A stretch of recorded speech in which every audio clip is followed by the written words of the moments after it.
Thank you very much, ladies and gentlemen. Let me start by making some preliminary remarks. Firstly, when we talk about undermining parliamentary democracy, we're not just talking about Parliament. We're talking about all our institutions of democracy. So if anyone undermines by violent means or whatever it is, an institution which is part of our democracy, in my view, that would also be covered under Section 124B. I was investigated under Section 124C, which is the attempt provision, okay? So I was investigated, I haven't been charged yet, for attempting to undermine parliamentary democracy. So we'll have to wait and see whether that charge whether they pursue that charge. Now, Gobind mentioned Mandip's case, which is where people were at a press conference and the police said that in itself amounts to a 124B offense. Now, Mandip was charged with that, but Mandip was not even at the press conference.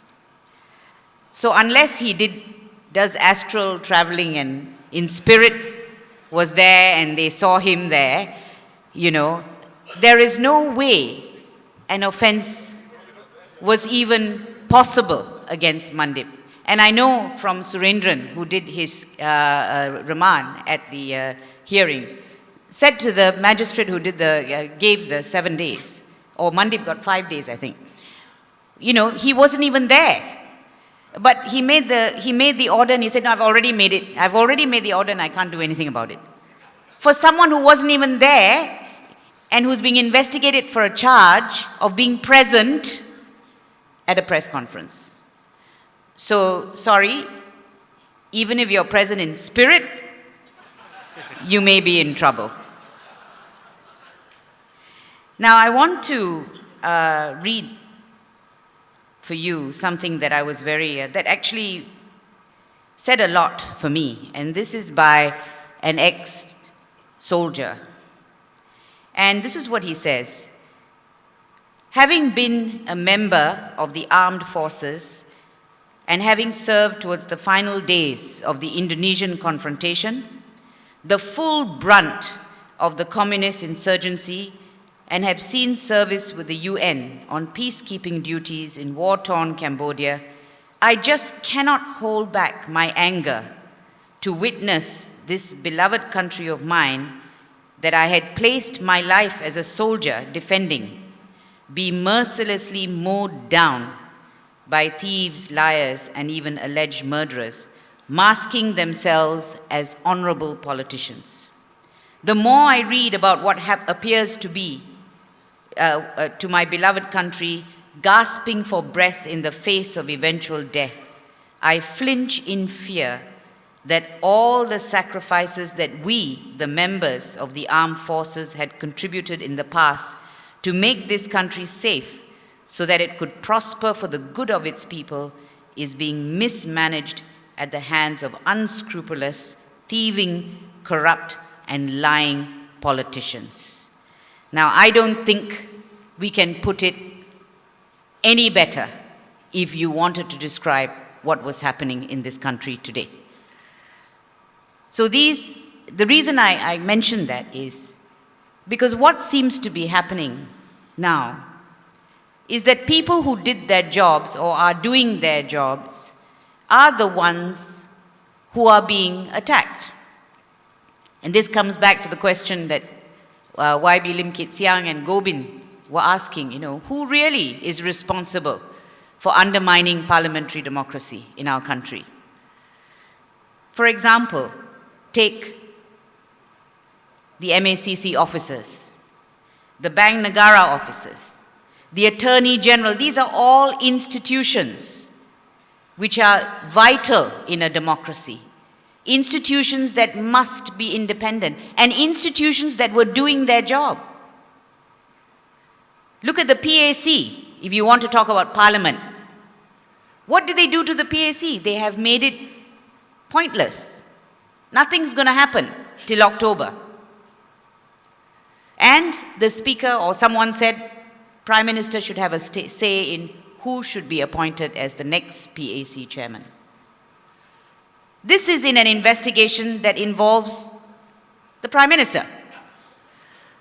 So, who really is undermining all that is vital in a democracy? If you notice in our country, our ministers have a difficulty understanding conflict of interest. Have you noticed that? They don't understand it, okay? So maybe somebody should define it for them. They don't understand that when there's an investigation against them, they cannot interfere in whoever is carrying out that investigation. Simple, right? Simple, right? It happens even in ordinary life. Say school or in a domestic inquiry where employee is dismissed. Everybody knows these are called rules of natural justice. These are called ordinary rules that you must adhere to, particularly when you are in positions of power. You do not interfere with any investigation that may involve you. In fact, you step aside. You step aside. Is that what's happening in our country? No. So who's undermining parliamentary democracy? It is the people who are acting in conflict of interest. Yesterday or day before yesterday, Malaysia Kini reported contract allegedly for the brother of the Deputy Prime Minister. And no answer, no real answer yet. The only answer from the Deputy Prime Minister was, I haven't spoken to my brother yet. All right. So we give him the benefit of the doubt. Maybe when he speaks to him, it'll dawn on him, this is a conflict of interest. The brother says, why shouldn't I? You want me to be poor? Standard answer. I've heard this before. Why shouldn't we? We are competent. We are openly, we're going for the contract. Why shouldn't we? That's our business. You don't want us to make money? Sorry. No one says you cannot make money. But when you have a relative in power, you stay thousands of miles away from him when it comes to contracts. You cannot benefit from the position of a family member. Same thing happened with the NFC and so on. You know, there's so much of it. What they call cronyism is actually a violation of the basic principle about conflict of interest. So I think actually they should all go back to school and learn about conflict of interest and understand it.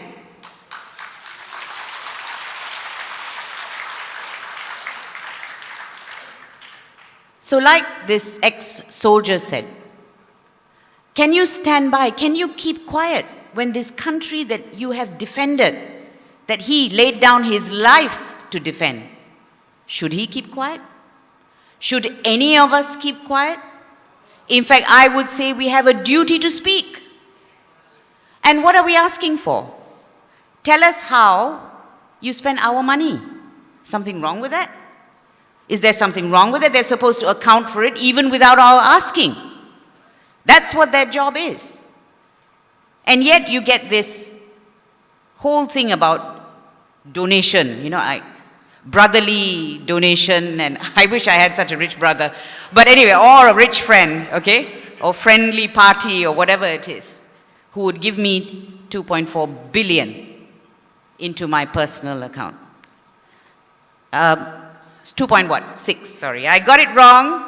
I apologize. You're absolutely right. It's 2.6 billion. Let's not lose any numbers there, okay? What we know is it's got so many zeros, I don't even, do you know how many zeros it is? Do you know how many zeros it is? I've lost count how much billion, how many zeros there are in billion. That's how much money you're talking about. So then they come up with this story that it's a donation.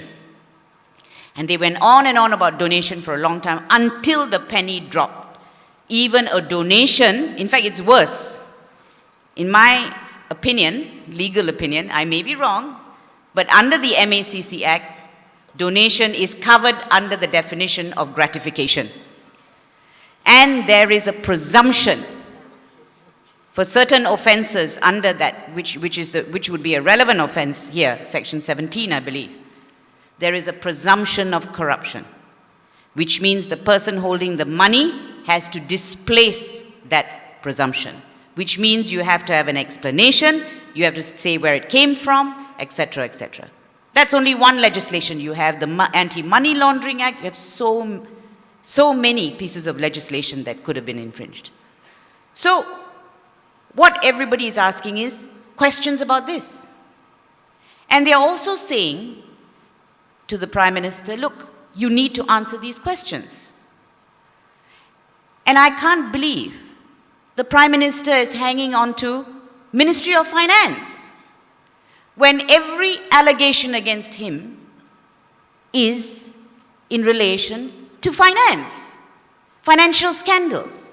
How can the Cabinet allow him to continue as Minister of Finance? And that's my quarrel with our ministers, actually. Look at the explanations you're getting, as if we are stupid. Maybe it's not meant for us. Maybe it is meant for people they feel may believe them, people who live in the rural areas. Well, I have news for them. They're not stupid either.